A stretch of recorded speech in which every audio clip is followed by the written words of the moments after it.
Welcome, everyone, to another edition of Minor Obsession, an exciting edition, the first video entire interview live with Mike Hill. Well, I shouldn't say live, I guess, because we'll be posting this after we're done with it.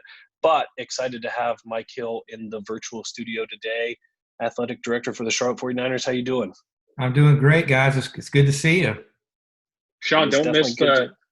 climbing the hill with Mike Hill. Come on, we've already TM'd that. Sure. That's you got to keep Right? going with the shtick. I was hoping Yeah, we'd have like a backdrop or a banner or something that said that. I'm really disappointed. that's Yeah, true. come We on, could throw that Sean. one up. We better not have that. Trust me, I'm kidding. We'll have it before the end of the episode. Sean, get on that. I'll flip over for it. Don't worry. Yeah. When you're asking a question, I'll get it up there. But it is nice to see somebody other than my wife and kids. So I appreciate you taking the time to be on video with us today. I'm sure they feel the same, Sean. I'm glad to be on here. So we're fortunate. We do this for fun. We do it because the fans love to have an extra venue to hear stuff, and we're not stuck talking about sports all day. And I'm sure you're getting questions from people who are and are looking for the story. But, for the folks, just straight from the horse's mouth, what do we know today for what sports are happening? Obviously, spring sports got canceled, and you're in full firefighting mode trying to figure out what the process looks like to get sports back. What do we know today? Well, what we do know is that the UNC system has announced that the plan is for students to return back to campus this fall, which is a start. You got to have your students allowed back on campus, right, to have a chance. And so we're excited about that. And our university announced this last week that we're going to start the fall semester in early September, so September 7th, just a couple of weeks later than originally scheduled. So that's just another cue for us as we prepare in athletics to begin the work that we have in front of us to lay out sort of the protocols for what it will look like when our student athletes and our staff can return. You think specifically about the fall sports, which are, first, you've got obviously football, and then you have men's and women's soccer, and you have the volleyball team and cross country. And those are the sports that actually compete in the fall. And then, of course, basketball cranks up a little bit later in October and November, starting to compete. So they won't be far behind. But I think right now, it's still premature to really to know exactly what it's going to look like. But at least we have some targets on the board now, and I'm encouraged by that. So our staff is working really hard to try to figure out a game plan for when our student athletes return, our staff returns, what conditioning and practice will look like before we get into competition, and sort of what measures we'll have to have in place. And this is all in lockstep with what the university is putting together as well. We meet on a regular basis on campus via these calls here to determine, what the campus operation is going to look like. And that's, if you think about that, athletics is one piece of a much bigger, broader scope of things that have to occur. And from housing to dining to, of course, the academic piece, the classes, the libraries, there's a lot to try to figure out in really a short amount of time. So we are staying busy trying to prepare for the upcoming year, but excited about it and looking forward. I know our fans are excited. We're excited. We can't wait to get back to the field of competition.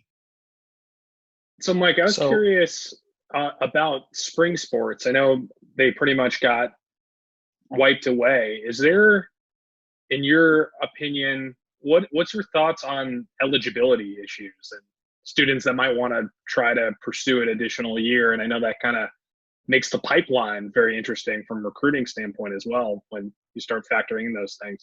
Sure. Well, the NCAA passed emergency legislation that permitted schools to make a choice. It's called permissive legislation, so you can opt in or opt out. And individual institutions can provide an extra year of eligibility for their spring sports athletes. And what they've done is for a 1 year period, so for the upcoming year, 2021, they lifted the limits on financial aid and on roster and scholarship limitations for those sports. So what that allows you to do is to bring back athletes who might have been graduating, moving on, if they want to come back for another year, and still bring on the freshmen or the transfers that you'd recruited or signed to come in, meaning you're going to have larger rosters than normal. But that's just for 1 year. After the coming year, then we'll be back to the normal limitations for roster size, scholarship, and financial aid limits. But those other athletes on the spring sports teams who were not seniors this year are still granted an extra year of eligibility if they so choose. So it means our coaches have to manage the rosters after this year moving forward with recruiting classes to determine, what best works. Now, not everybody's going to want the extra year of eligibility, but many of them do. And we made the commitment as a program to do that. We wanted to give our spring sports athletes a chance to come back if they wanted to. We're actually in the process right now of raising money to be able to pay for that. It's going to cost us just south of $100,000. And while this is not exactly the time to be adding expenses to our business, this really wasn't a business decision. We thought it was an ethics decision, a moral decision, a commitment we wanted to make to our athletes, to our programs. And I think it meant a lot. In fact, I know it meant a lot to them. Received some really nice emails from some parents of athletes, extremely grateful that we've done this, that we made this choice. Not every school in the country opted in on this. There were some major programs, so a Power 5 program I could think of in the Big Ten who declined to do this. And so, again, it wasn't a great business decision because we're in the mode right now of trying to figure out our financial picture. But we just decided we're going to go raise the money, and our donors have really stepped up. I'd say we're 2/3 of the way there already, and really grateful for that. And I know our athletes and our coaches are as well. So on that note, so you mentioned the scholarship related and people getting extra years of eligibility. But when we are looking at planning for sports to come back in general for fall as classes start and things like that, who really holds the power there? Is it the NCAA? Is it the conference? Is it the school? And each school can decide on their own. Who's in the driver's seat on those decisions? I was just having this conversation the other day with somebody. I think it's really unclear. There's not necessarily one single entity that's, I think, going to be able to make these decisions. In the end, we're a part of this university. And so we're most concerned about making sure the decisions that we make are in alignment with our university. And our university is a part of a bigger system within the state. And so our university is going to make sure we make decisions that are in lockstep with the state system. So that's really the priority. That's sort of the first filter that you put on top of these decisions. But there are other filters that you have to look through as well at the conference level and also at the NCAA level. And so I think, you've got a lot of different people and some really good people trying to figure this out, to make recommendations. I think part of where we are today, again, as I said earlier, is it's premature at this point to be able to make decisions. We need to see how things continue to play out in the public space, what the data shows, and also what we can do individually as institutions to prepare for the upcoming year. There are going to be some protocols in place. It's not going to be like it used to be, at least in the short term. We're going to have to operate differently. And what does that mean? Not really sure at this point. We've got a committee of people on our staff who are working hard on this, as does campus, to try to figure out, what does game day look like? What practices look like? What does our day-to-day operation look like? What study hall look like? All of those are elements that you have to manage. But in terms of sort of the decision-making, it's not like professional sports where, the NFL is going to make the decision, right? It'll be the NFL and the NFLPA will make the decision together. Same is true for Major League Baseball.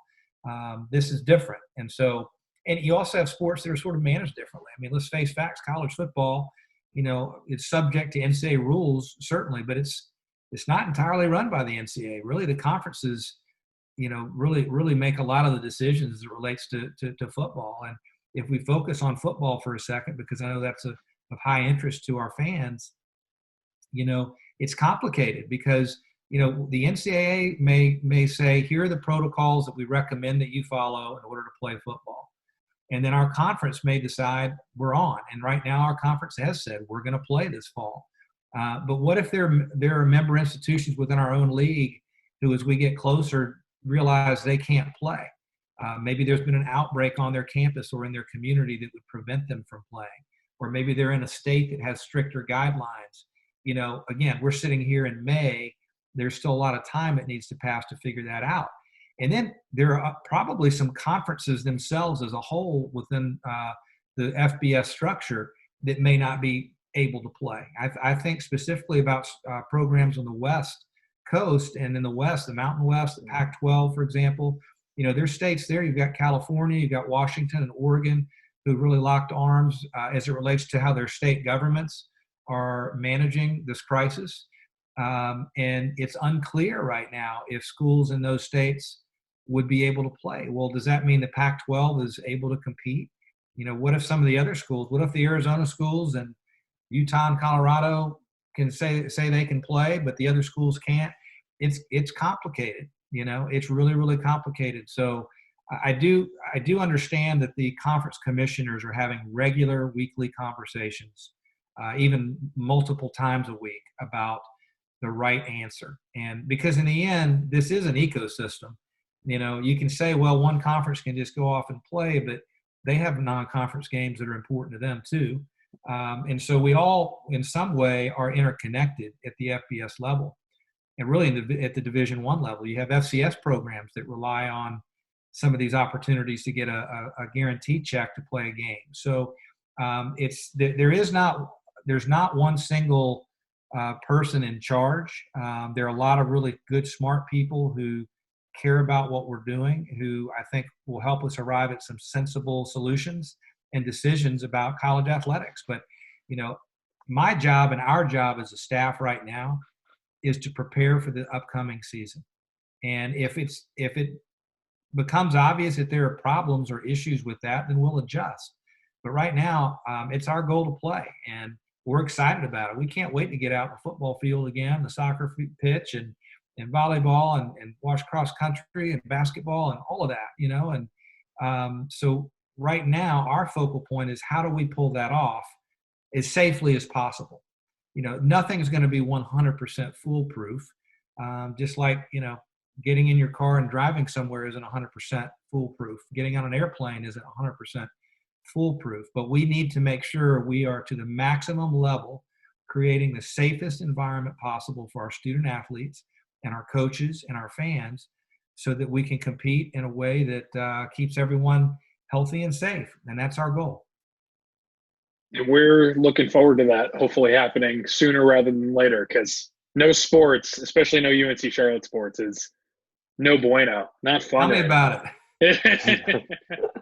So one more question, and we'll try to move away from the not fun stuff like COVID. But I know last time we talked, we were talking about the brand study. I know this kind of puts a little wrench in that kind of announcement and those kind of things. When can we expect some of those results coming down the pipeline? Yeah, I'd say COVID's thrown a wrench in a bunch of stuff. It's just, everybody's been impacted by this in a lot of different ways. We're still moving forward with the brand assessment. We're making great progress. So, again, it's certainly been a setback. It's delayed things.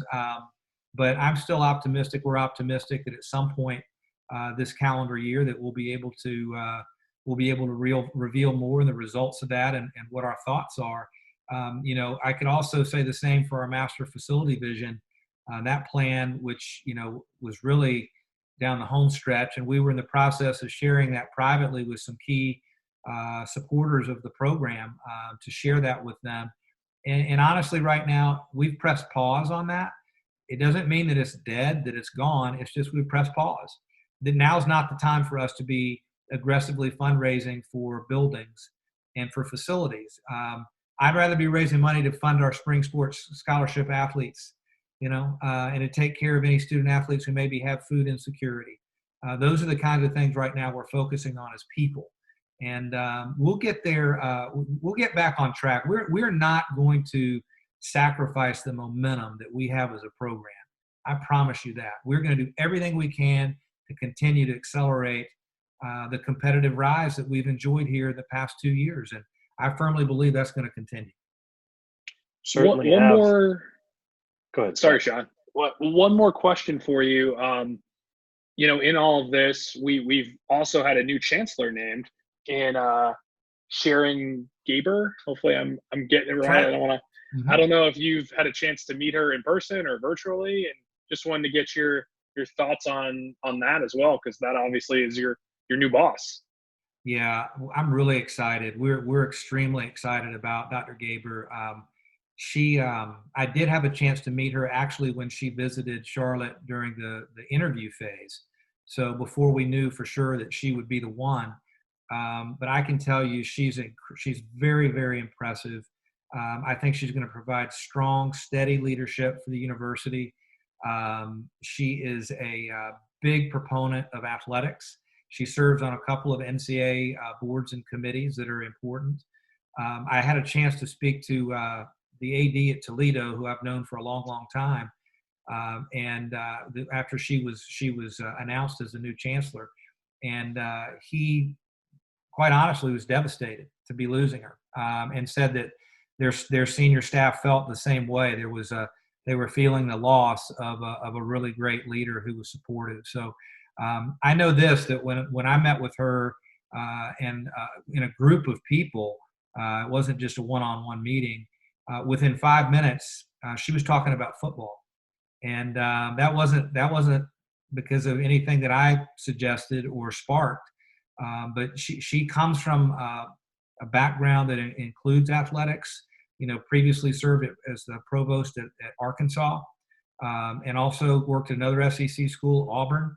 She's also been in a Big Ten school, Nebraska. She has her master's degree from a Pac-12 school, Southern Cal.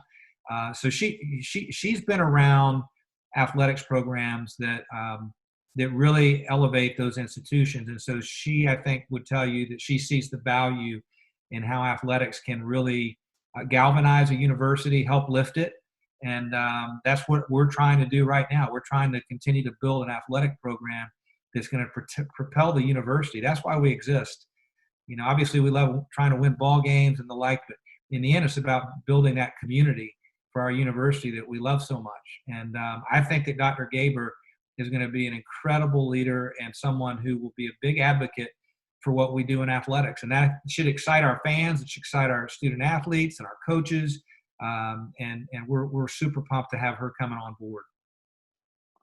Speaking about continuing to build that community that you've worked so hard over the past couple of years to build, even in quarantine, it seems like the sports teams are still finding ways to be united together and ways to unite the community and give them stuff. So we've got, Coach Lash's workout videos and getting all the football team to post them. We've got the women's basketball trick shot challenge, baseball limp seek battle. Like every team has something cool that they're doing. What's been your favorite, or what's been the funnest to see come out across all the teams? I did enjoy the women's basketball trick shot. Women's golf did a really cool video too. All of our sports have had, I want to say, have fun with this, but I mean they're trying to remain engaged. That's really been our message. When we meet with our teams, we meet with our coaches on a weekly basis, and we talk about remaining engaged. This is hard right now. Nobody's gone through anything like this. As the leader of this organization, I've never been through anything like this. Right. And so none of us have. And so I think it's important that we remain as connected as we can be, because we are siloed. We're in our own homes. We continue to telework, and you think about what we do in athletics. We're a people business, right? And so we're around others all the time, competing, practicing, working out, what have you. We're an event-driven business. We're an academic-driven business, study halls, classes, etc. So everything we do, we're around people, and you have hyper competitive individuals who are involved in our operation as well. And so, you think you're going stir crazy. You take a type A coach or athlete right now who's used to being able to stay, in tip top shape, working out, competing, trying to get better every day. And, here we are doing the best that we can in our homes right now. It's a challenge. It's tough. But I think that I give a lot of credit to our teams, and I think a lot of credit to our coaches, who I think are providing outstanding leadership. We meet, like I said, once a week on a video call together, And it's an opportunity for me to provide them with updates and information about NCAA and conference issues and just in general about the operation of our institution and our program. But we also talk about and we share ideas about how we're managing our teams, and trying to make sure they remain engaged. I had a chance to visit with the Student Athlete Advisory Committee a few weeks ago on a video call. And one of the things I urged them to do, I said, make sure that even outside of your regular team video meetings that you're having, remain connected to your teammates. Make it a point, be intentional in reaching out to your teammates, other athletes who who you're friends with through SAC, what have you. Because right now, everyone literally is isolated. And so that's not a great feeling to have. And it doesn't take long for that to take root. And so staying connected, staying engaged is something that I think all of us are working extra hard to do. That's with our donors, with our fan base. That's why you see these social media efforts. That's a way to stay connected, but within our own teams, within our own departments, within our own institution. And that's really, in the end, people say, what do you spend most of your time doing right now? I can tell you I'm as busy or busier than I am normally, but it's mainly in communicating. It's constant communication to make sure that everybody's informed. We're checking in on one another to make sure that this engine continues to churn.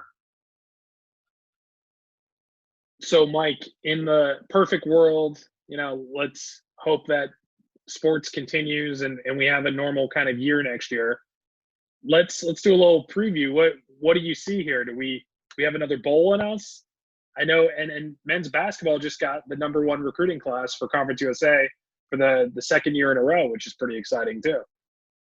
Yeah, well, while I'm not the kind of guy to make predictions about what our teams are going to do, I can tell you I feel very optimistic about all those programs. I think all you have to do is look at the recruiting that Will and Ron and our other sports are doing.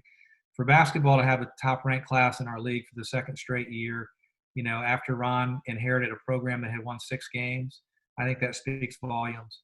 You look at what Will and his staff have done, and we were regularly ranked 12th, 13th, 14th in the league out of 14 in football recruiting. And right now we have the second-ranked class in the league and a top 70 class in the group in the FBS. Normally we're ranked about 120. So I mean that's impressive stuff right there. And we're, and you don't hang your hat just on recruiting rankings, right? I mean, recruiting rankings only mean so much. But I know one thing, I'd sure rather be ranked at the top than at the bottom. I mean, the odds are that those stars are going to pan out and mean something at some point. And I think that, Will and Ron and our other coaches who are doing such a great job would agree with that. I look at, what softball is doing and baseball and not to single out, and not to leave out other sports by singling out others, but I do want to brag on those two sports. I mean, you think about, what they took over and where we were halted in the middle of the year. But Ashley Chastain, we had about a 14-person roster. I mean, we barely had enough players to field a team. Okay, and she took over a team that went 15-35 last year, and was run ruled 12 times, and proceeded to finish this season 14-13. I told Ashley, I said, you have to go 1-22 the rest of the way to equal last year's mark.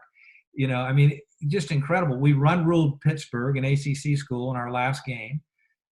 We were second place in our division in the conference. And that's before her recruiting class even kicks in. And she signed some great players to come in. So softball is just going to take off. It already has. And the culture she's building is really special.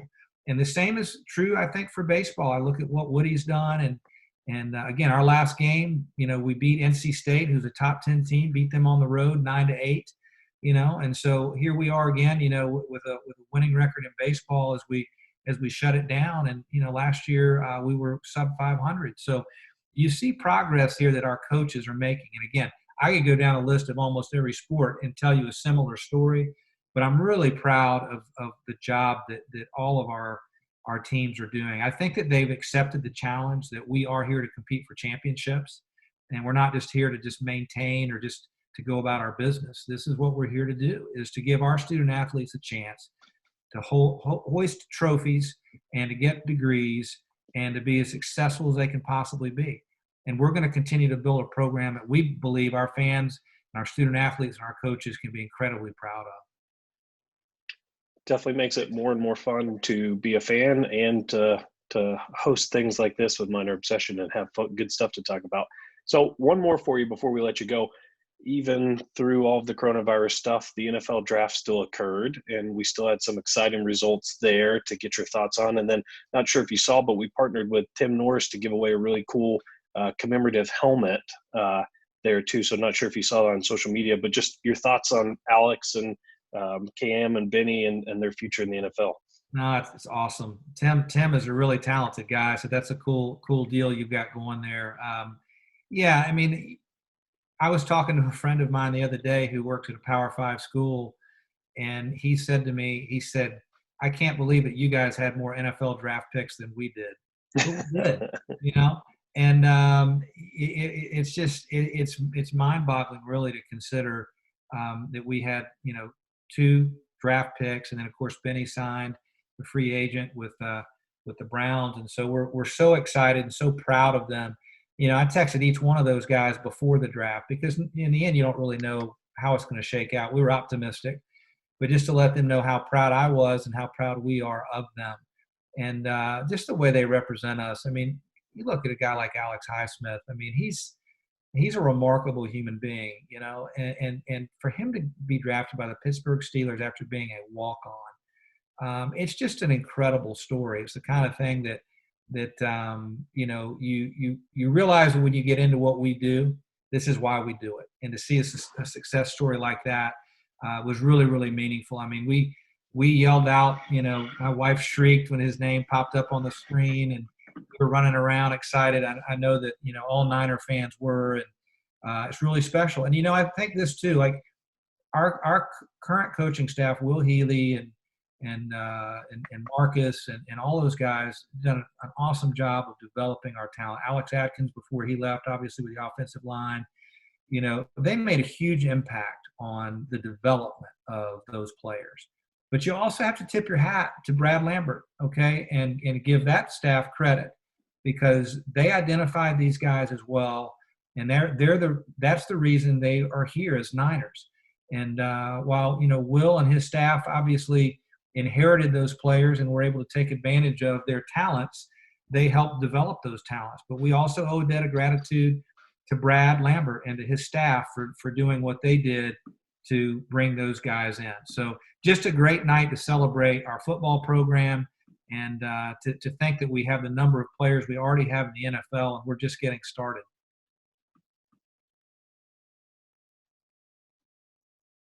Scott, anything else on your end before we let Mike go? No, that was it. We're hopefully everything goes back to normal, and we'll get you on, and we'll have more of a clear outlook of what the football season looks like and games and all that good stuff. But fingers crossed that we get some sports in the fall. Hey, right here with you, man. Fingers crossed. Let's go. Appreciate you guys so much. Thanks for having me on, and it's great seeing your faces. And I hope that we get to see you in person here really, really soon. And I'm sure you'll have your 49ers branded masks on, and I look forward. That's right. My mom ordered me one. I was hoping I would have it today just for this this meeting, but unfortunately it didn't get in time. But next one, I'll definitely have it on. I like it. Thanks again, Mike. Hey, thanks, fellas. Appreciate it. Go Niners. Have a good one. Go Niners. Go Niners.